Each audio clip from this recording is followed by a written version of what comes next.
Hello বন্ধুরা, আজকাল সবাই একটা ভাইরাল কেক বানাচ্ছে, চিজ কেক। তো সেই চিজ কেক আমরাও বানিয়ে নিয়েছি, মেয়ে আর আমি। তার জন্য বিস্কুট নিয়ে নিয়েছি, পার্লেজি বিস্কুট। বিস্কুটটা ভালো করে গুঁড়িয়ে নেব। আর এদিকে একটু বাটার নিয়ে নিয়েছি 1 চামচের মতো, সেটা ভালো করে মেল্ট করে নেব। তো বিস্কুটটা গুঁড়ানো আমার হয়ে গেছে, একটা ভালো কন্টেনারে রেখে দিলাম।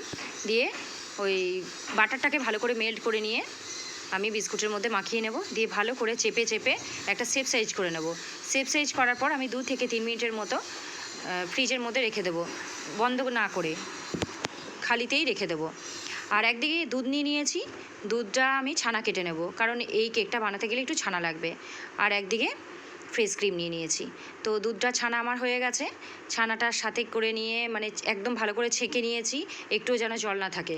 দিয়ে ফ্রেশ ক্রিম দিয়ে ভালো করে পেস্ট করে নেব মিক্সিতে, একটু চিনিও দেবো তার সাথে। তো ভালো করে পেস্ট করার পর এটার উপরে আমি আর একটা লেয়ার দিয়ে দেবো।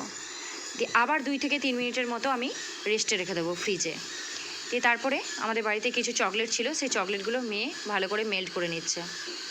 তো ভালো করে মেল্ট হয়ে যাওয়ার পর আবার কিন্তু ফ্রেশ ক্রিম দিয়ে আমরা এটাকে পেস্ট করে নেব। ঠিকভাবে পেস্ট হয়ে যাওয়ার পর ওই 2টো লেয়ারের পর আর একটা কিন্তু আমি লেয়ার দেবো। সেই লেয়ারের উপর মানে চকলেট লেয়ার যেটাকে বলে, চকলেট লেয়ার দিয়ে দিলাম। তো 3টে লেয়ার হয়ে গেল। এরপর 2 ঘন্টার মতো আমি রেস্টে রেখে দেবো ফ্রিজে, একদম চাপা ঢাকা দিয়ে।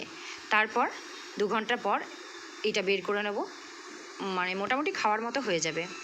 তো আমরা আজকে প্রথম চেষ্টা করলাম। তো মোটামুটি এটা চাপা ঢাকা দিয়ে রেখে দিলাম।